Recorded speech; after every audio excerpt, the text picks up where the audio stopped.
Surati Mulk aya kumeka aya ya 10 Allah yatugamba atya waqalu baligamba bani abantu b'omuliro okwanukula bwetyo mbadde sitetenkanya wabula mbadde nsinzira ku aya ezivaako waggulu فاعترفوا بذنبهم فسحقا لأصحاب السعير وقالوا لو كنا نسمع أو نعقل ما كنا في أصحاب السعير فاعترفوا بذنبهم فسحقا لأصحاب السعير Allah yatugamba nti waqalu baligamba ate bategereza ensomesa bannange Allah asomesa kubanga abantu b'omuliro bye bagenda okwogera bingi ko Allah katulondereyo ebinaatugasa mu bimu ku bigasa abatannafa bye bino abantu b'omuliro bagenda okwogera bagenda gamba batya bagenda gamba law kunna nasma'u aw na'qilu ulira bwino law kunna nasma'u aw na'qil kale singa ebbanga litwamala ku nsi singa twali tuwulira singa twalina amagezi singa twali bagezi ma kunna fi ashabi sa'ir tetwali badde mu muliro muno amakulu singa naffe tuli eri wa mujjana ekijja omanyi fe abasiraamu twesiimye tumanyi Allah kwagenda okusinzira okuwa omuntu ejjana ate laba bali bo bagenda kutegerera mu muliro nti ekibamisiza ejjana kiri eki oli musiru nze sijja kukisa oli wa muliro nkole ntya bamugezi essaawa 4 nekakutanda Allah nakurisivinga ng'oli mubaddu abasiru muliro fawailun lilmusallin alladhina hum an salatihim sahun okokwewerera musala gye bayita maun aya yakuna Allah yali yewerera bakyo bateeka mu muliro basaaze musallin ne sijida zaabwe nenanyini batonda abalinze bateeka mu muliro bannange tekigasa okuba omusaaze omusiru nkole ntya beera omusaaze okiwulidde ate towakana kubanga kati nayo sokolabe bwino bamuwakanya kubanga singa byange obadde waddembe to argue me ne bwino bamwajuwinga nze bwino gwe nkuwadde mu ngeri yakusaasira oveeyo mu basiraamu ebirerya odde mu basiraamu abaddala mpaka abayita ghusa ka ghusa isail mu hadithi ya Tirmidhi tekigasa okubanga essolo oyina nyingi ebisibo oyina bingi hijja oyina nyingi nakino kisoboka wallahi nga ne sente oyina nyingi nakino kisoboka emikwano oyina mingi nakino kisoboka ndowooza nawe kimanyi kibeera ku bagagga bwaba mugagga kitegeeza ki mikwano ayina era yetatambula bwomu abeerako empeekera aye taziyita alabirawo haji nkuwerekereko naye kakutanda osinkane Allah ng'oli musiru bakutenda emputtu waqalu law kunna nasma'u aw na'qil betubadde nabo waggulu tubagambye hadithi katugireke tujagireeta olulala kubanga erina bingi byetulina okunnyonnyola ndooza nawe otandise okiraba nti waliwo bingi byetulina okunnyonnyola era njagala gamba nti mbuzayo dakiika 4 bwe batewedde tujja jiza olulala naye nga okutegeera obulungi hadithi eno essira liteeke nnyo ku aya ye10 mu sura Mulk.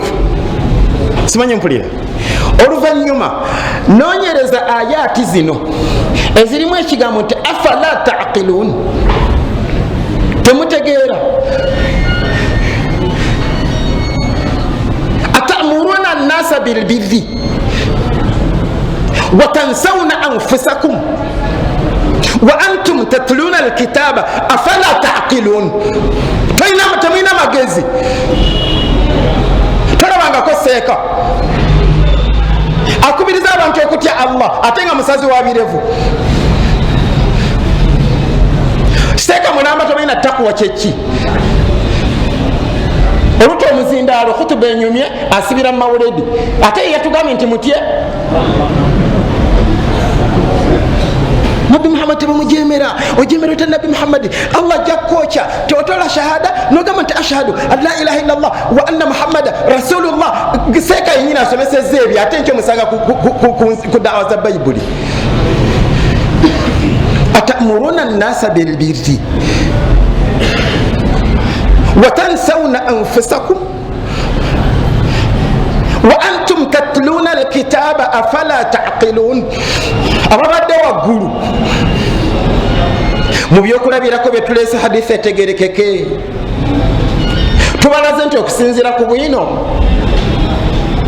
tekitegeeza nti wetukuŋŋanidde nga mulimu sheekhe nga tulimu sheekhe tekiri otomatiki nti seeko yatusinga obugezi.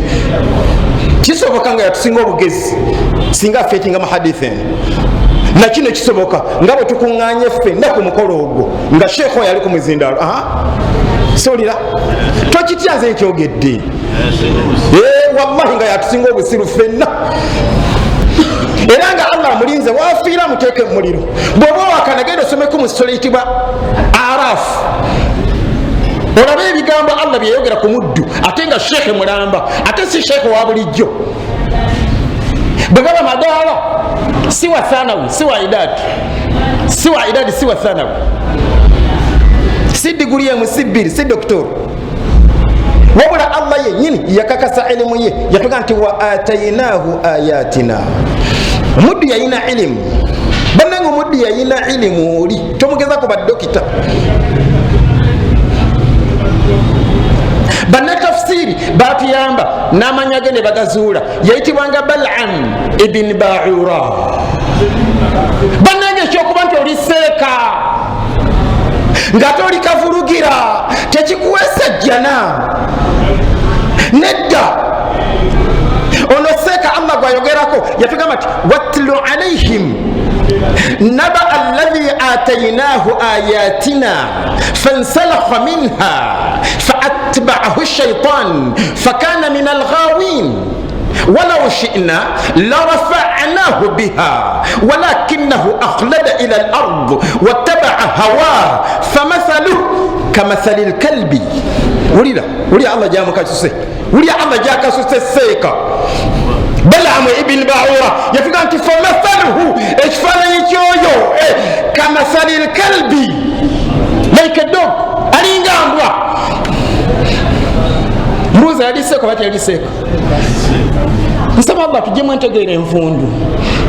Bannange si buli seeka nti seeka, si buli seeka nti mugezi. Njogera ku bugezi Allah bwagabirako ejjana, sogera ku bugezi obw'omu kirasi, kubanga kisoboka ng'omuddu okuva yawedde hadithi eno yeesonga jjana. Lwaki ajjukidde okuva le yasoma okuva mu primary tabangako abeera first wakubiri first. Kisoboka nga wamujjana, nakino kisoboka nga wamuliro. Obu si bwe bugezi obuli mu hadithi eno, si bugezi bwa kirasi, si bugezi bwa kukyanga byabufuzi. Nedda, buno bugezi bulala bulwa. Ngenda bukulaga ng'omubaka yabusomesa, wasoma mpaka ku level ki? Ndayira Allah yatonda wallahi tekitegeeza nti automatic oli mugezi. Kisoboka okubanga nga ddala oli mugezi.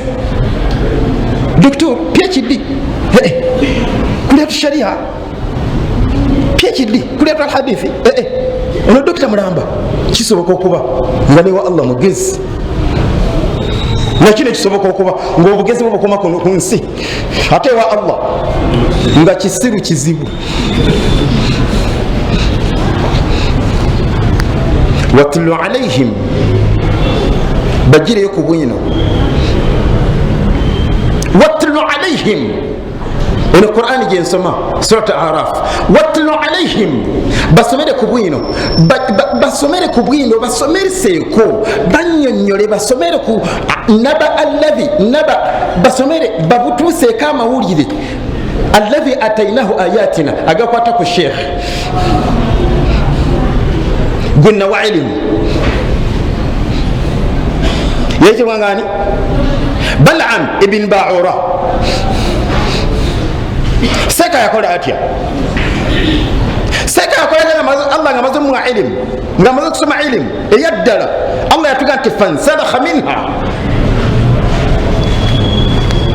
ilimu najebaagamu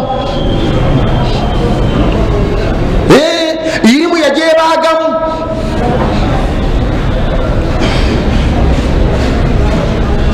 ekigambo kyenkozesa si kya bulijjo ne Allah kyeyakozesa kikiri mu Qur'an okubaaga kyo kimanyi bakita asalhu okubaaga nga babaaga embuzi ne bakola batya mpozi kama ne bagijjako eddiba ne bajawula neddiba lyayo era gwe omukolo mukulu nnyo kuki gamba ku mbuzi eyo gamba ne kubali kubanga supu aba ayengedde eddiba lise wali kati eno mbuzi yino bagibaase ekyo kyolaba bakola ku mbuzi egenda okukola supu buli gwetulaku aliko akamwenyumwenyu tugenda kulya supu kyolaba bakola ku nte Bal'am ibn Ba'ura yakyekolako wetegereza ebigambo Allah byasomesa kubanga embuzi eyo kasokedde ebeera ku nsi eri bulembwe neddiba lyayo ate enkoko ku byoya byayo era yo tekimanyangako tesobola okwawukana n'ebyoya byayo ate nte ku ddiba lyayo ne bannawe ogusajja gwakola ekigambo fansalakha minha gwakwata irimu ne gujebaagamu yonna ne gugiteeka wali ne gukola bigunyumira kyobula mu hadisi mwambaka yatugamba atya yatugamba nti innama akhsha ala ummati al-a'immata al-mudillin kale kambagambe nti hadisi eno ojjogerako tugikomezaawo kubanga ntya ogipapirako nga sinyonyodde byetaagisa kunnyonnyola etegeerekeke kale kanga sebamanyi Luwarabu njibamalireyo mu Luwarabu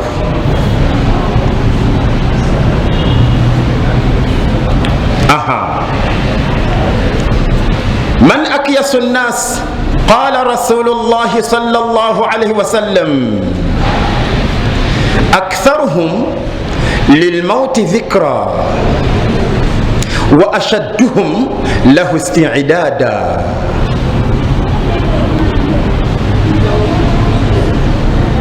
وفي رواية أكثرهم ذكرا للموت